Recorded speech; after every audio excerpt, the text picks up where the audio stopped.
So I want to start by showing you two different data sets to motivate the utility of the logistic regression model.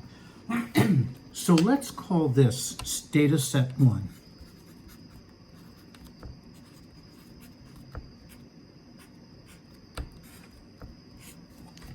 So here we have data from a hypothetical case control study.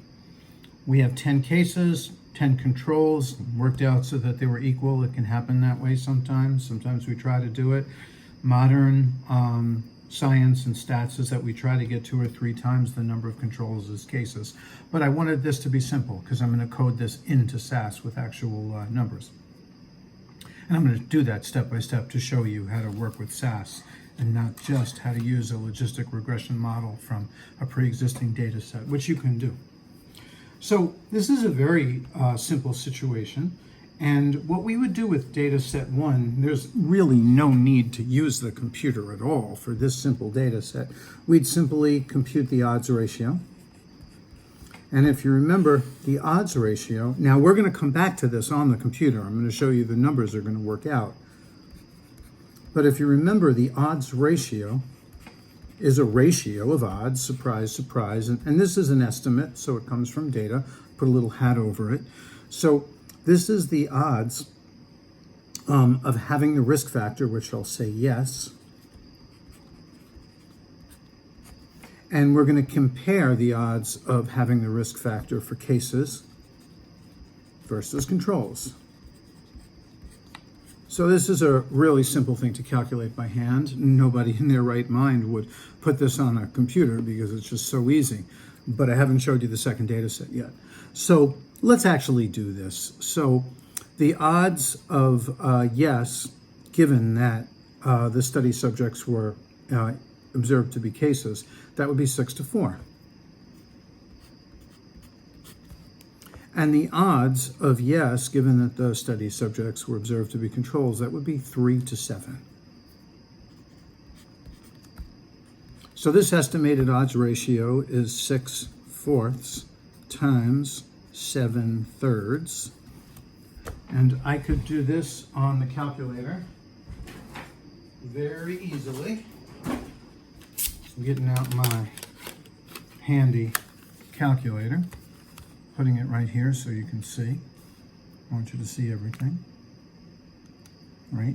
So we have 6 divided by 4 times 7 divided by 3. And we get an odds ratio of 3.5. 3.5. So we could say that the cases are 3.5 times more likely to be exposed to this risk factor than the control. Now, I told you I'm going to be showing you how to do a logistic regression model on the computer. And so far, you might be saying, well, you know, you said computer, but you did this by hand in a second. Why on earth would you even need the computer? Let's look at the second data set. Now we have something perfectly designed for the computer. So I'm going to call this data set 2.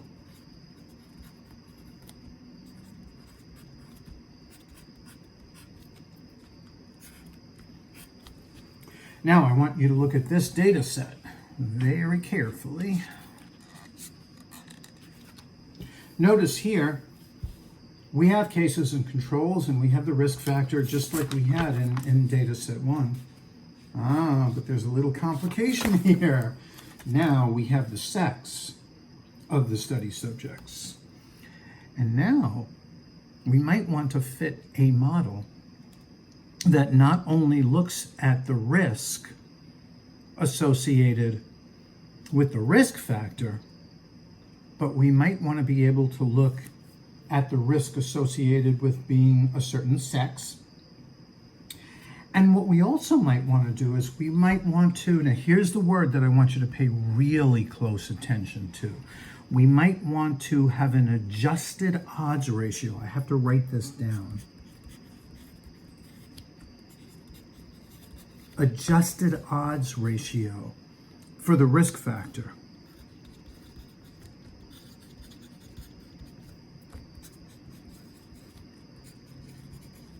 Controlling for sex.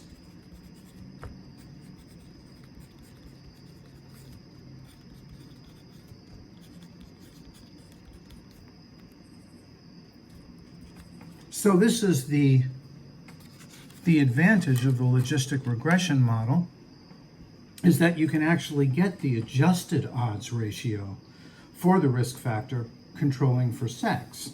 So we're actually fitting a much more sophisticated statistical model, and this is something that really, I mean, it can be done by hand, but once you start having a lot of data, you know, nobody in their right mind would actually want to do this by hand. It would be nuts, actually, to do this by hand, though of course you could. So what I've done here is I've motivated in the most simple situation why a logistic regression model could be used in practice, but I haven't really explained what the logistic regression model is. And before I start getting onto the computer, I have to do that. So I'm going to have to give you a little bit of math for this to make some sense. Now, for those of you who have already had a little stats and you're a little statistical savvy, you might be thinking, mental Hensel chi-square. Well, yeah, but this is a way more modern approach than the mental Hensel chi-square, because you can actually interpret the odds ratio adjusting for sex. So in some ways, this logistic regression methodology has replaced the need for this mental Hensel chi-square. And historically, it's interesting that it exists, but this really is the modern way to roll. Before I go through the actual mathematical model specification, and I won't put great detail in it, I do want to roll through the idea that if you're going to do a logistic regression model, you want a dedicated statistics package. SAS isn't the only game in town, but if you use SAS, most likely if you need to get something published or accepted in some kind of formal way, SAS is recognized as being one of the best statistics packages out there. And so I couldn't imagine using anything else, considering that as of this production, at least, SAS is free for students and educators. If that would change, I would use something different because I'm teaching this subject. But as long as SAS is free for students and educators, there's nothing better out there. So with that, let's get into the actual mathematical model specification so we know exactly what we are doing. So to begin, I want to start off with some definitions. So let's start off with, let's let P represent the probability of observing something of interest, which we're going to call yes. The probability that some indicator variable will return a value of yes. And typically, yes will be coded as a 1, and a no will be coded as a 0. So let's let that be the probability. And the odds, as I've shown in other videos, is equal to the quotient of P divided by 1 minus P. This is the mathematical formula for converting probability into odds. Now that's probability is a metric that exists from 0 to 1 or 0% to 100%. Odds is a metric that actually goes from 0 to positive infinity. So it's a different kind of metric, kind of like inches and feet. You can conceptualize it that way. But again, and this is the odds of getting a yes is equal to the probability divided by 1 minus the probability. Now, we do have another definition that we need to know, and that's what's called a logit, right? And I'm putting a semicolon here to separate these terms. The logit is equal to the natural logarithm, ln, of the odds. So that's what a logit is. So logistic regression is a model similar to standard linear regression, which you may know already. But in logistic regression, what we're doing is we are modeling the natural log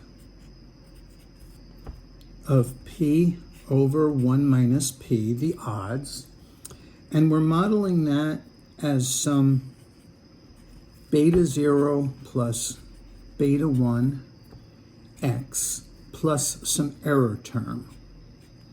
And usually error terms are represented by the Greek letter epsilon. This is a Greek letter epsilon, so it could be an E. You know, sometimes people use E, but it's better not to use the Greek. It's better not to use the letter E, because E is the base of the natural logarithm, and you don't want to confuse that. So that's why error terms are often used. Use the Greek letter epsilon. Okay, so this is the, now what is this? What is this beta 1? This beta 1 is the logarithm of the odds ratio. So now what I want to do is I want to show you how to put this simple thing into SAS, period. Now I know you're probably thinking, he just did it by hand. Why is he going to put it into SAS? Well, I'm going to put data set 1 into SAS, and you're going to see that we are going to get the same thing that I did by hand. But then we're going to put the second data set into SAS, which would be really difficult to do by hand. And I'll show you how to do that, and then you'll be able to see how to get odds ratios that are adjusted.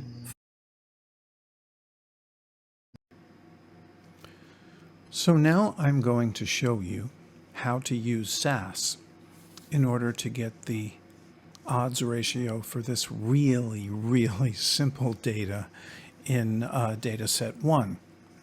But I'm going to show it to you in two different ways. I'm going to show it to you using the frequency procedure, which no one calls it that. They call it proc freq. And I'm also going to show you how to do it using the logistic procedure, which people call proc logistic. And I'm going to increase the level of SAS programming a little bit by introducing you how to use proc format in order to deal with standard indicator variables in statistics. Now, just to review, a standard indicator variable, the 0 is the no and the 1 is the yes. Or the 0 is the thing that you're not really interested in or that you're comparing it to, and the 1 is the thing that you're really interested in. So I'm going to start off very simple. I'm going to type in proc format.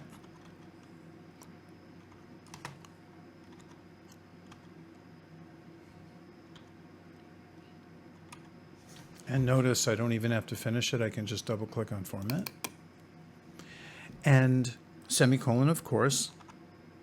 And then after that, I'm going to put in some values. So we actually write the word value and it finishes it for us if we don't want to type in the whole thing. Now, remember that there are cases and controls, and there are yeses and nos for the risk factor. So the group, the cases and controls, I'm going to call group format. So GROUPFMT. And I make my variables capitalized, but I make my format values lowercase. That's just a matter of my own style. It's your choice. Some people do that capitalized. It actually doesn't matter.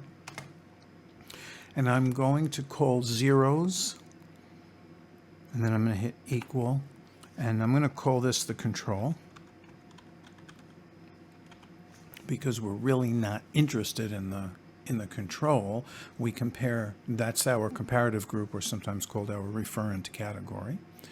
And I'm going to call the ones the cases. Now what I like to do, and a lot of other people like to do this, is we like to line this up in a way that's really easy for somebody else to read if they have to. And then when you're done with creating this format, you put a semicolon. Right? So the group, the group, the format has been done. Now the risk factor is a yes, no, and of course 1 is always yes in the real world and 0 is always no. So I want to call that risk format. So I'm just going to call that RISKFMT.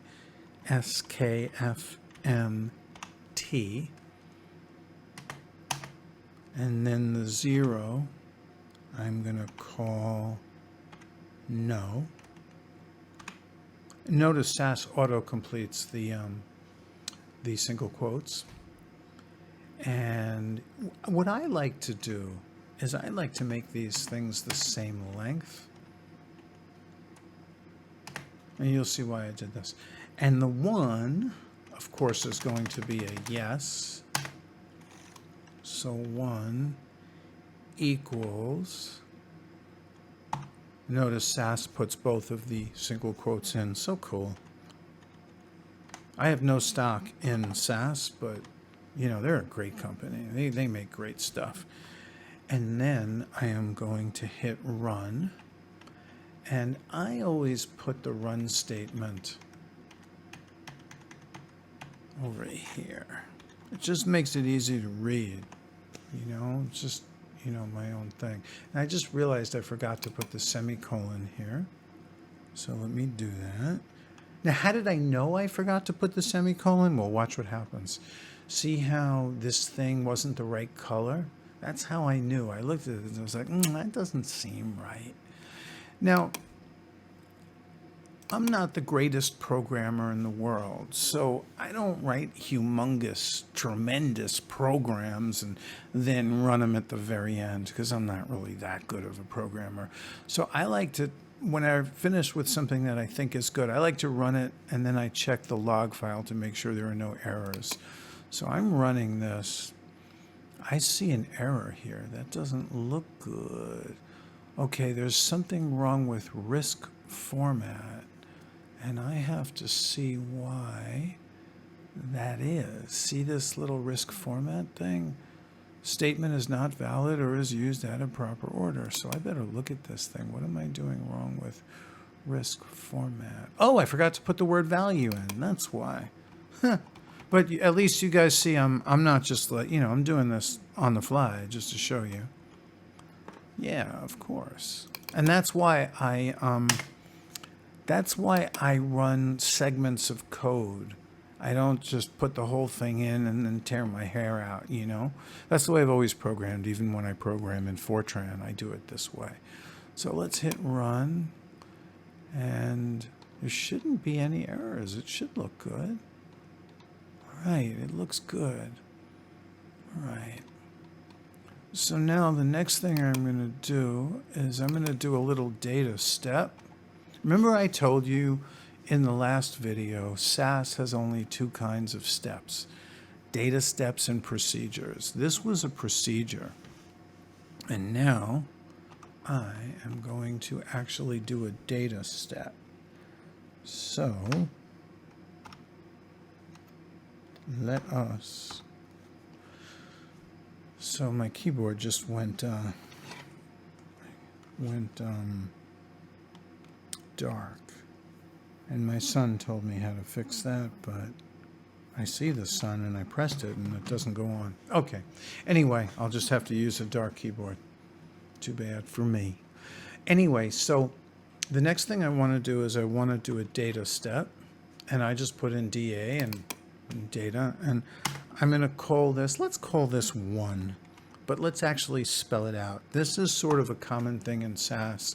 You can actually name data sets with numbers. They do this all the time. And now I'm going to do an input statement. P, and notice it fills it up for me. And we're going to have the group, right? And we're going to have the risk underscore factor.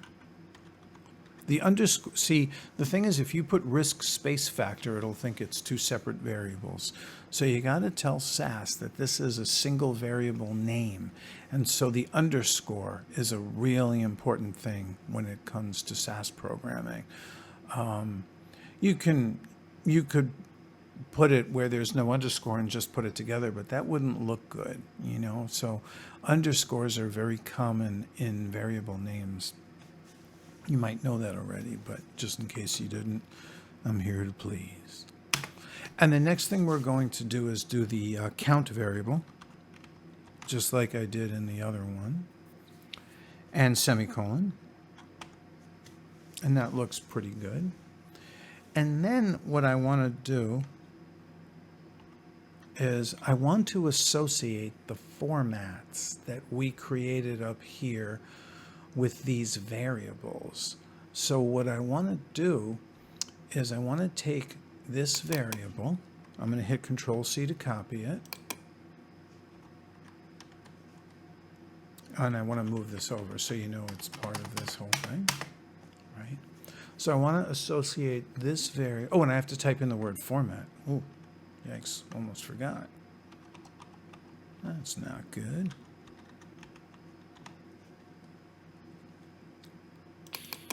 Right? So I want to format the variable group with this group format that I just created. Now, I always copy and paste, because if you don't copy and paste, you might have like misspelled it or something, and then you're tearing your hair out of your head, you know? Right? And you actually put a period after that, right? And then you're going to want to take this variable, risk factor, Control-C, Control-V, and then you're going to want to associate it with this nice format that you just created. Control-C, Control-V. And then you hit a period, just like we did. And then a semicolon. And some people like to line this up a little better, but I'm not going to bother. You know, some people pay a lot of attention to how they line stuff up, you know. All right, that's good so far. Now I'm going to use the statement that I taught you in the last program, the cards. Oop, spelled that wrong. C-A-R-D. Okay, it's always a good sign when it pops up. The card statement, which is a historical homage to the days of the punch cards. Now I'm going to put in the data that I wrote down on the piece of paper, but I'm coding it up to make it really easy for me. So we're going to have 1, 1, and there were 6. And then we had 1. Now remember, 1 is case, right? No, 4. And then we have 0, 1, 3. And then we have 0, 0, 7. So coding it up this way actually saves you a little bit of data entry. You know, it's actually, now just in case you don't believe me, you know, the ones are either yeses or they're cases, right? Yes, case. And the zeros are either controls or no's, right? So we put that in. Now you might not believe me. So what I always like to do is do a proc freak.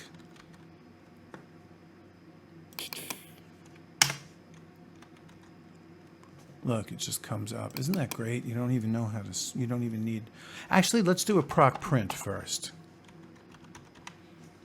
Yeah, let's do a proc print first, just because it's a little quicker and easier. I mean, I would go right to the frequency procedure, but when I was beginning with SAS programming, I never did anything without first doing proc print, and then I would do proc contents to see what was in the data set. But this is a tiny little data set, so there's no point with proc contents.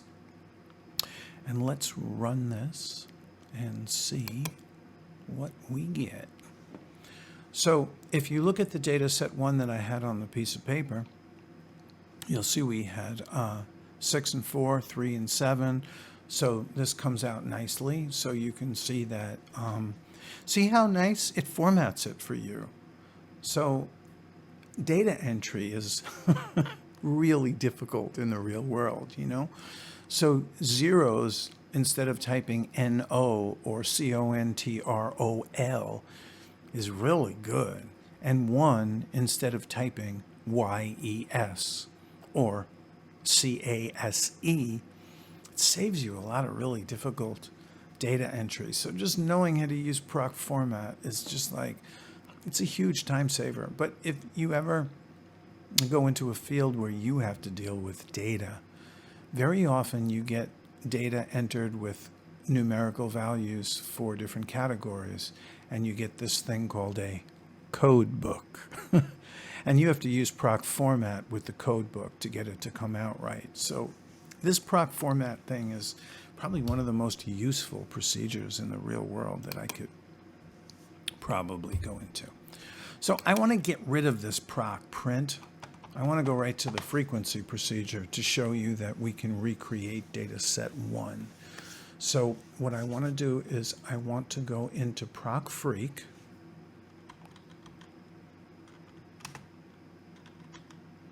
Right. Now, if you remember from the first video, we are going to get a table where the order is wrong. And we use the order equals data, and I'm going to do it again, but I don't want to do it right away. I want you to see it, just in case you missed this on the first. I am going to go back to this, so in case you missed it on the first one. So now let's put in our table statement. Right. And I want it to look just like it looked on the little paper that I drew it on by hand. So I'm going to go group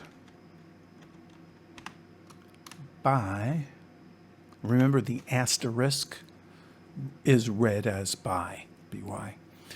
Risk factor, R, and really I should copy and paste it just to make sure I don't screw it up, because, you know, you can do that. So I'm copying risk factor to make sure I don't misspell it, because I always misspell things, right? Now I'm going to show you some other cool SAS things, but let's just run this first and put our semicolon, and of course we have to weight it by count. So let's do that, W, E, and notice it comes out, so you don't even have to type it, weight, count. All right, we have that.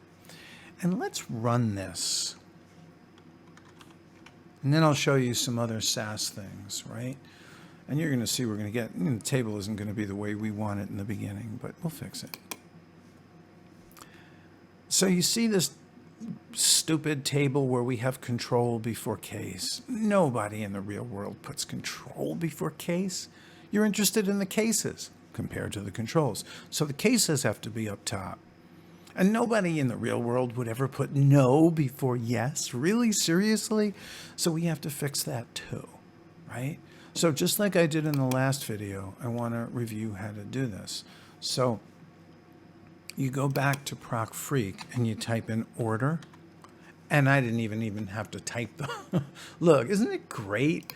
So you double click on this and you're going to go equals data, but I don't even have to type this in. I just have to click. It's really nice. So let me run this. And now we have a table the way we actually want it. Of course, cases have to come before controls. That's what we're interested in. The cases have to be up on the very top row. This is called row 1 because it's the first row. And the yes has to be column 1. Because it's what we're interested in. This is the first column. Now, see here where it says frequency, percent, row percent, column percent. A lot of people hate looking at this. So I want to show you how to get rid of these things because it bothers a lot of people's eyes. It doesn't bother mine, but it does bother a lot of people. So let's go back, and I'm teaching you SAS here, so I want to show you these cool things. So in this particular table, we're going to make some options. I want to get rid of those column, so I'm going to go no, And see where it says no column, no cum. I want to put all of these. So let's do no column. Let's go back to the no. Let's go no cum. Right? I don't want the percents either. Right? No percents. Right? And let's see, what else should I get rid of? Oh, yeah, let's get rid of those rows also. So no row. I want to get rid of that. And I actually want to show you how to do the chi-square again. So I'm actually going to put that in.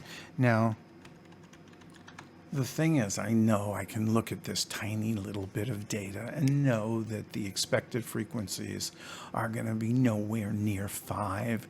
And so you can't possibly expect the chi-square score to be validly interpretable. So we'll use Fisher's exact test instead. Right? I don't expect it to be statistically significant, but I want to just show you this again. And I want to see the odds ratio. So let's type in O. Oh, look, it comes out. Look, it's first. Isn't that great? So I want to see the odds ratio. Right? Now, this is a little bit, this is kind of a review of what we did in the first video, only here I'm showing you how to format the data first, and I'm showing you how to make the table look just a little more aesthetically pleasing. So let's run this. Now, do you see how this table is exactly the way it looked before? I got rid of all the other things you didn't want to see. But, you know, now that I'm looking at this, wouldn't you, viewers in YouTube land, like to see the expected frequencies also? I mean, anytime you do a chi-square, you want to see the expected frequencies. So I'm going to go back. I'm going to go right here. And I'm going to type in the word expected, but I only had to put in E, and the expected frequency will just come out. Watch how nice this is. So now we have the observed frequencies, and we have the expected frequencies. And you see how this thing is less than 5. No, it's not a lot less than 5. It's only a little less than 5. So the chi-square probably is okay. This chi-square score of 1.8182 probably can be validly interpreted. And this p-value is probably close to what it should be, 18%, which is a non-significant p-value. But I didn't type in chi-square. I typed in Fisher. I want to see Fisher's exact test. And here we have a two-sided table probability. If you wanted to publish this, you'd have to use Fisher's exact test. But anyway, the thing I wanted to show you was, do you see the odds ratio is exactly what we calculated by hand? It's 3.5. Now, at this part, it's pretty much just review from the last video with just a few little intricacies of SAS programming thrown in. But now we're going to start with the logistic procedure, because I told you I'd show you how to fit a logistic regression model. And we already know how to use the frequency procedure. So the syntax is virtually identical. It's so close. So we're going to type in PROC and then logistic, LOG. And notice it comes right here. I'm going to double click. And then I'm going to hit semicolon. And then I'm going to go model. And it fits it. No, it shows it. I like it under. It doesn't matter. Right? And then what I want to do is I want to model the group by the risk factor.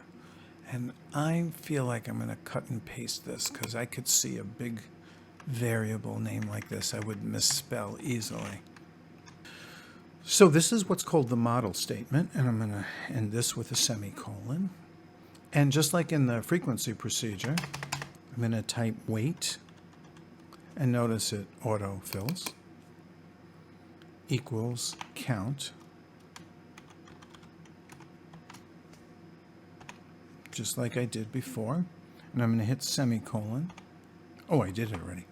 And then I'm going to hit run, semicolon. And I have a feeling if you put 2 semicolons, it probably wouldn't matter. So let's run this code, see if I typed it in right. Oh, I'm sorry, I didn't hit run, I hit code. Run. Okay, so this we already saw. This is our frequency procedure. Okay, now I didn't get my logistics, so I'm guessing I made some error here. Let's go to my log. Yep, I did. So let's see. Expecting one of the following. Oh, yeah, okay, yeah, I see exactly what I did wrong. Okay, so you guys know I'm doing this on the fly. You know, this is not PowerPoint where I'm using someone else. Okay, so here's the problem. But I found it. Good, you guys know. Oh, again, I hit the wrong thing. So when you do the model statement is a little different than the table statement in proc freq. So your response variable is group, and then you say group equals, and then you put all the explanatory variables. So for data set 2, we would have risk factor, and then we would have a space, and then we would put sex. But now, since we're just doing this simple data set, it's group equals risk factor, and that's it. And this this mistake that I made couldn't have been better, you know, for a teaching purpose, because it illustrates that the syntax in the frequency procedure is almost identical, but not exactly, because here we have an asterisk, right? But here we have an equal sign. So that's the difference. Now this should run. So here we go. Let's go down. Okay, there's still something wrong. I'm sorry about that. Let's go back to the log and see where my errors are. Wait. Oh, I put an equal sign where I shouldn't have. I didn't put an equal sign. So yeah, so I guess when I was thinking of this, I was thinking I put the equal sign in the wrong spot. Now, what I want you to, this is good that you can see how to correct code, because you know, if you just see somebody typing up code that's perfect, you're not going to see how to correct it. You have to look at the log file. So again, you know, I'm glad I made the mistake. I'm going to get rid of the equal sign. And now, I do believe, hopefully, this should run. So let's run it. Go, yes, okay. So now we have the logistic procedure, and I want to take you through some of this stuff.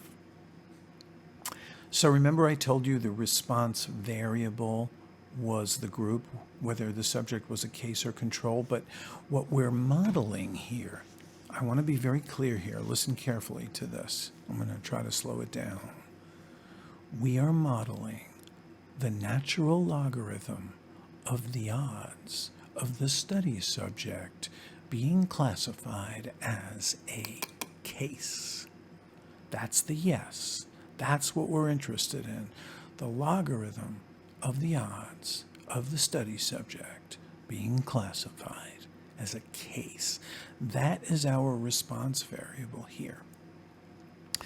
Now, this whole thing with the convergence, all I'll tell you, if you haven't, you know, studied calculus and you never went through like Newton's method by hand, which is really annoying, but it's a good thing to go through, you know, if you're taking basic calculus, just so you can understand this. This uses a method called maximum likelihood estimation, and it's a thing called an iterative algorithm. To reiterate, iterative, it means you start out at a certain place and you keep on getting better and better and better until you converge to, you know, what should be this thing called a global maximum. And sometimes you do it well, sometimes you have some problems. And what are you maximizing? This thing called a likelihood function, which you don't, you know, if you really want to get into the theoretical details of this, you know, This is a likelihood ratio test, and this -2 times the log of the likelihood is this. It happens to be distributed as a chi-square, but it's not really 100% necessary for you to understand all these details. But if you want to learn all these details, you have to take a course called Mathematical Statistics. And you'll get to actually go through the calculus, and you'll maximize likelihood functions by hand. And maybe you'll write some computer code to actually do it when you don't have a closed form solution and you have to find an iterative algorithm. But SAS does all this stuff for you. And you can bet your bottom dollar that SAS is going to do it correctly. So what are these parameter estimates? Well, I told you they're the natural logarithm of the odds ratio. So just in case you don't believe me, if you take your little calculator, right? And I'm doing this now, right? Let me show you. So you get your little calculator, right? And you find the e to the x button, which I have right here. See, e to the x, right? And this 1.2526, that's the power. So 1.2526. And when you do that, you get 3.49942, right? That's what you get. But in any case, what is that? That's the 3.5. So I want you to sort of be clear here that risk factor term is the logarithm of the odds ratio. But SAS, being the excellent program that it is, actually exponentiates it for you. And here we get, right here, we get the point estimate of the 3.5, which I showed you by hand, had to be 3.5. And here, this is something you can't really do by hand accurately. I mean, you can do sort of a down and dirty approximate way to get approximate 95% confidence intervals by hand, but I don't know if it would be accepted, in an actual paper, if you actually wrote, yeah, we did this by hand, I think, a decent peer reviewer would kick that out. Because it's an iterative algorithm. So this is your point estimate. This is your 95% confidence intervals. And what this allows you to do, this next thing, and this is a video in and of itself, but it allows you to test how well the model actually fits the reality of the data. And that's an entire YouTube video in and of itself. Models are not always good. Sometimes you might have a terrible statistical model, and if you use it, you're going to have terrible predictions. So SAS allows you to test the fit of the logistic regression model, but I'm not going into this now. So this is how we do it for data set 1. A thumbs up would encourage me to make more videos like these, and a comment would be amazing.